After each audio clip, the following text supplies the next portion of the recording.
Today, we are going to talk about a very special event in the life of Jesus, his first miracle. A miracle, as we know, is when God does something amazing that can't be explained by the normal rules of nature. Jesus did many miracles, but today we'll talk about the first one in the book of John. So my children's focus is based on our second reading, which would be taken from John chapter 2, verse 1 to 12, the wedding at Cana. Let me start off by telling you the story of Jesus at the wedding in this town called Cana. Once upon a time, Jesus, his mother Mary, and his disciples were invited to a wedding. Now, weddings in those days were very big events, just like what we have like now. It could last for days. Imagine the best party you've ever been to, with lots of food, music, and fun. But something unexpected happened at this wedding.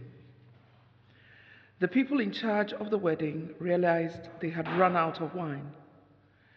In those days, wine was an important part of the celebration, and running out was a big problem.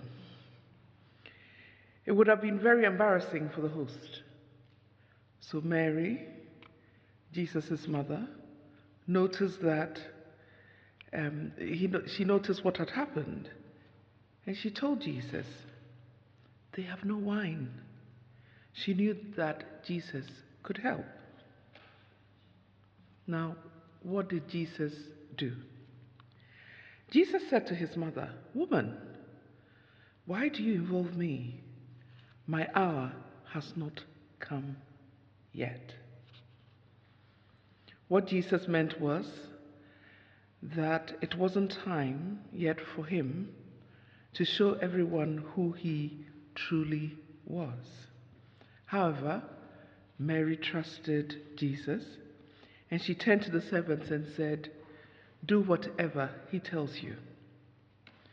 Jesus then told the servants to fill 6 large stone jars with water. Each jar could hold a lot of water, up to about 30 gallons. After the jars were filled, Jesus told the servants to scoop some out and take it to the master of the banquet, the one who was in charge of the party. When the master tasted the water that had turned into wine, he was amazed. It wasn't just any wine, it was the best wine he had ever tasted.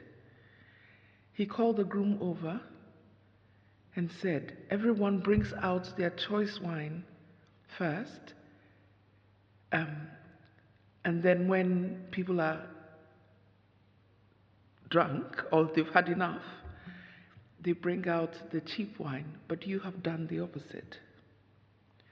Now, what is the moral of the story? What Jesus did, what is it trying to tell us? Now, it tells us that Jesus cares about our needs. Even though the situation at the wedding might have seemed small and unimportant, Jesus still cared. He didn't just ignore it.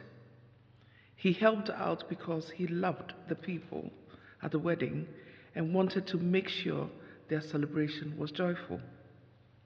That's how much he cares about us, even in the little things. Jesus can also do amazing things. Turning water into wine was a miracle, something that only God can do.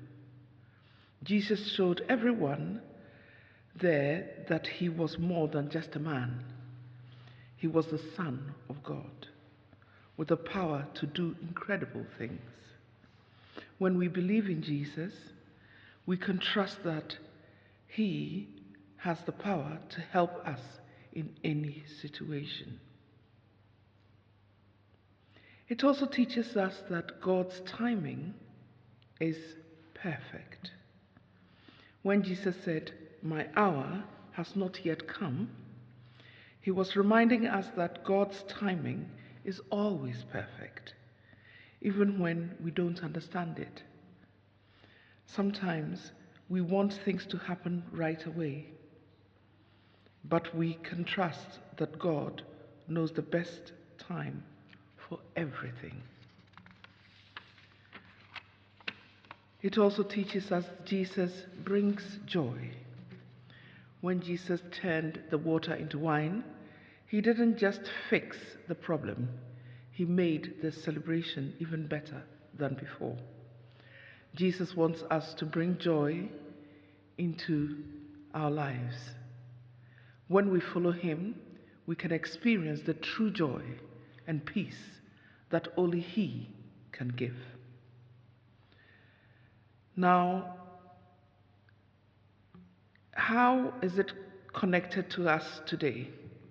First of all, it teaches us that Jesus cares about everything in our lives, even the things that might seem small. If you ever feel worried or need help, remember that Jesus is always there for you. He can do amazing things in our lives, just like He did at this wedding. Also, when we trust in Jesus, we can have joy, not just happiness that comes from fun things, but a deep joy that stays with us no matter what happens. And we can trust that God knows what's best for us, even when we don't understand what's happening around us. Let's remember, Jesus is always with us, and He cares about all the little things in our lives. We should trust Him, and we will see how He can bring joy and do amazing things for us each day. This is what I have for you today. Amen.